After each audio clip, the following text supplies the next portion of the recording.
Hey tankers, Asiaticus here.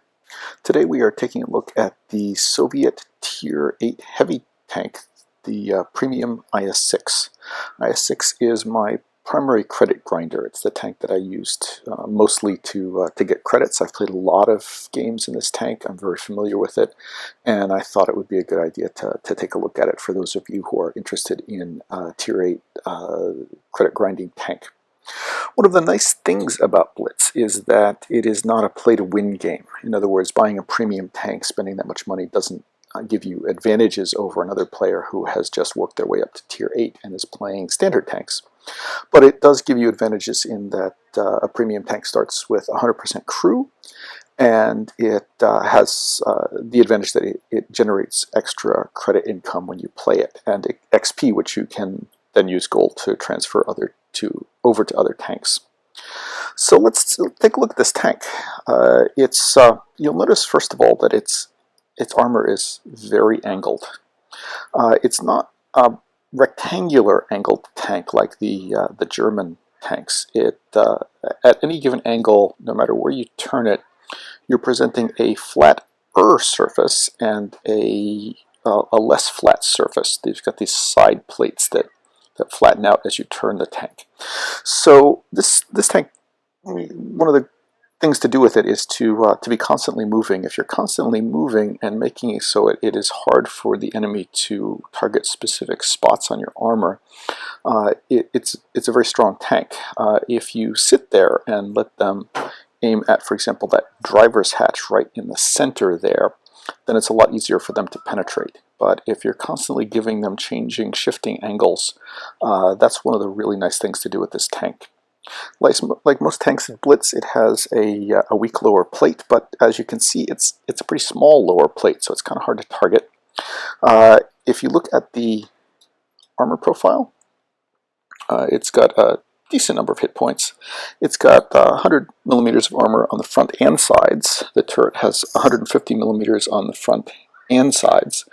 So it's a great side-scraping tank. It's good for not worrying so much about people coming around to your side, because as long as you're not giving them a flat side, you give them some great angles from that direction as well. It's a reasonably mobile heavy tank. It's not fast, it's not slow, it's got reasonably decent traverse speed at 26 degrees per second. It's got okay turret traverse, so it doesn't feel super slow. It certainly doesn't feel super fast. If you take a look at the gun, it's got a slow-ish rate of fire of about 5 rounds per minute. It's got pretty awful penetration. Only 175 millimeters for standard ammunition, armor piercing. At Tier 8, that's insufficient. And if you're going to be successful with the tank, you're going to need to spend some credits on firing APCR. So some of the credit income you would otherwise gain from the tank is used up buying APCR rounds with credits. But that's part of playing this tank, and there are ways to minimize that, but you should expect, if you want to win, to occasionally switch over to APCR, which is something that I do. It does good damage, 400 alpha with armor piercing and APCR rounds, and 500 with high explosive. Accuracy is terrible. 0.46 is just awful.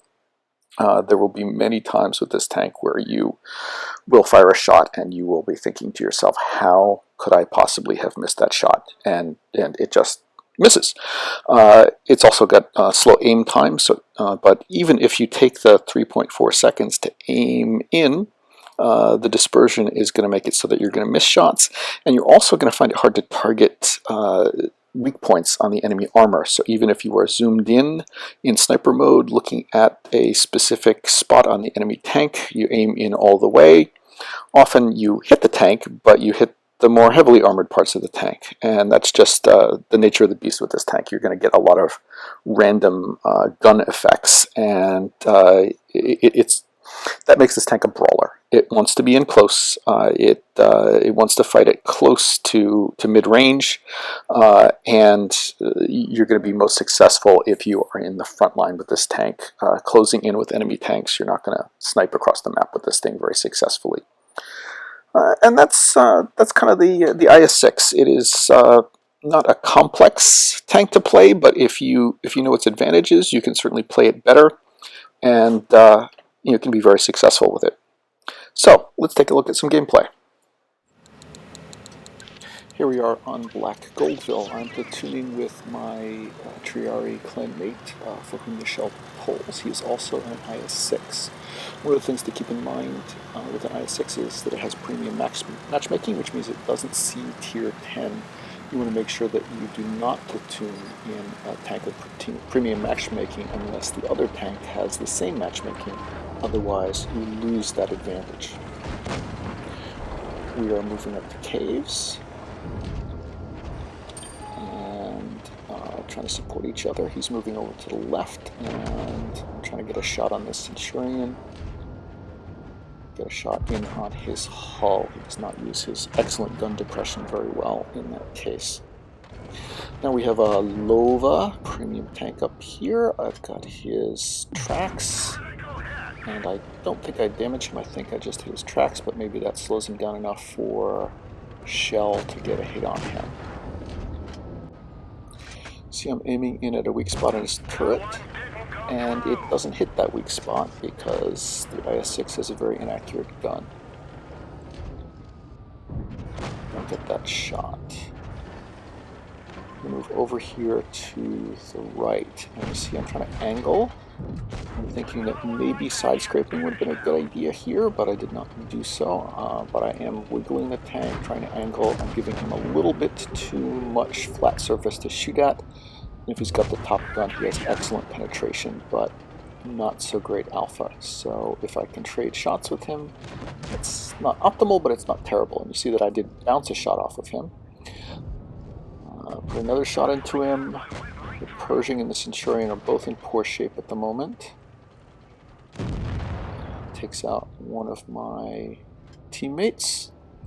And we are down a tank, but we're not super worried right now because these two tanks are both barely functioning. They still have guns in the game, but they're each one shot, and they're both going to come out quickly. Boom. And I'm coming around, and boom. We have a Hellcat here. We switched to HE ammunition to shoot at the hull, and I believe that went into the turret because I did not do full HE damage there, but I still did decently. Now we're going to come in at the last two enemy tanks, a T-30-45 and a Tiger II. I didn't do as well against this Tiger as I really wish I had. We'll still pull it out, especially since Shell is pulling around on the other side. The Tiger II puts one into my hull. I get tracked by the T-30-45, try to get closer where I can get accurate shots. Not accurate enough over here to get that clutch shot. I'm going to come around to the Tiger II. Now what I should have done was rushed him. I should have moved past him so that I could fire at his side armor, but I don't do that. I try to play carefully here. I uselessly fire at his frontal armor, and because I have poor penetration even with APCR, I bounce off his frontal hull. I am trying to angle here. Fire into his frontal hull again. This is embarrassing. And he's coming up. He's going to get another shot at me. I'm wiggling to try to minimize his opportunity to do that. He puts one into me, and I kill him. And by that time, the shell had come in behind him, so he was a dead duck no matter what. Decent game. Here we are on Winter Melanovka. I'm platooning with my Triari clanmate Van Peenan, and we are moving up toward the windmill.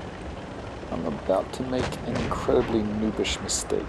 We have a Centurion up here. He's spotted, and I'm going to try to get his hull, but I'm going to make the mistake of overexposing myself, and I fail to note the Jagdtiger and Comet up there, and I get hit twice and need to repair. This is embarrassing, and I'm giving myself a dope slap even as we speak about this, but it will cause me to play carefully for the rest of the match and do reasonably well and actually get top damage as we win. I've got a Tiger II coming up here, and I get one of those rare shots where I actually managed to aim in with the IS-6 on a weak point on a tank's armor. I'm going to do that again here. I'm switching to APCR, and I'm aiming in on the front of his turret, and I managed to get through. He, however, puts one into me with his excellent high penetration gun, but I'm being quite careful here. Tiger is dead, and I put one into this Comet, switch to AP because there is no need to use APCR on a Comet. Notice I'm staying as much as possible behind cover and moving. I'm staying behind cover while reloading. Good rule of thumb is to wait until you're about 3/4 reloaded before you come out from behind cover in most tanks. Aiming in on this Super Pershing, and we have a low tier tank that drives right in front of me. Something to keep in mind, please do not drive in front of other tanks while they are aiming in. Something that, a lot of tankers do that. They don't pay attention to that. We don't have team kill in the game, or haven't in a very long time, but it's still a problem. That was a significant amount of damage that got wasted. Now, I had been worried for some time about what's coming in on the rear. We have a full health T-34 coming in, and I'm below half health.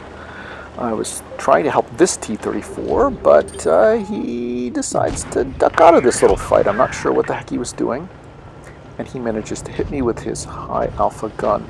I am now a one-shot kill, so I'm trying to use my armor as best I can.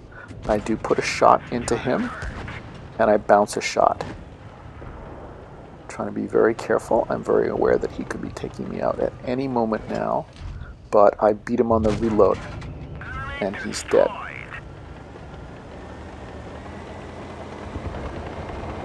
And that's pretty much the game.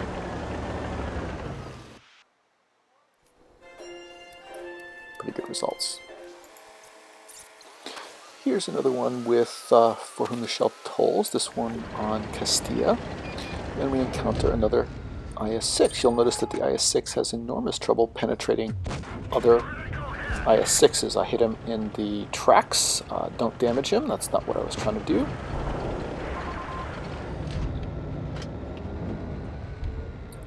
Notice the slow aim time.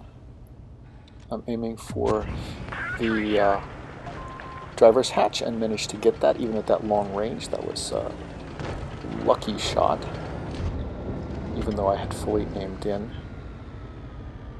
See how he's angling pretty effectively, and I have no shots, so I back up. So I believe I'm kind of reassessing what's going on here, so I want to get into a safe spot. I really go back a little further than was necessary, but at least I'm having a doofus moment in a safe spot. I'm aiming on him, and you'll notice I aim at his weak armor but hit his mantlet, so no result there. And I've gotten hit by another IS-6, this time tracking me because he doesn't have a very accurate gun. And I track him back. We're trading track shots, which is not ultimately all that useful a thing to do. If these were real tanks that couldn't have, magic tank ferries to repair their tracks, this would be much more useful to do. I advance across the river, and we'll notice this tank destroyer yellowing forward. I'm aiming a shot into him, but the Pershing has it covered. Didn't need to fire there. At least it wasn't APCR, so I didn't waste a whole lot of cash. And the enemy are now oriented around defending the cap circle area. Shell decides to cut over to the right, and I want to support my platoon mate. We want to have good focus fire and cover each other's flanks. So we're heading up this way. Shell's going to cut to the left. I'm looking over here, but I do not have a shot, and a VK shows up. I want to cover Shell's flank as I do this. I put one into the VK and reload in time to advance and put another one into him as he paused. He is now in difficult shape. But Shell is starting to mix it up with this other IS-6. I do not want to have him get in trouble there, so I'm advancing toward the cap circle to help him with that. We want to focus fire on this IS-6. He's put one into him, so that IS is now in trouble. And I believe I get 5 kills in this game. I kind of kill steal here. Bang, he's dead. Now, I kind of figured when advancing I was going to take one in the rear from that VK, and in fact I did, but he is very low health at the moment, so we're going to advance around here. Really could be switching to AP at this point.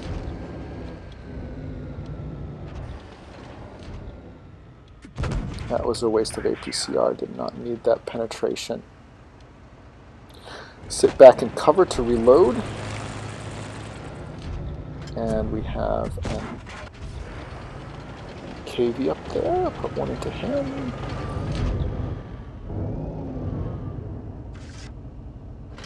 And I think I should put in APCR for this tank, and I realized I'm still shooting APCR, which was not a good idea.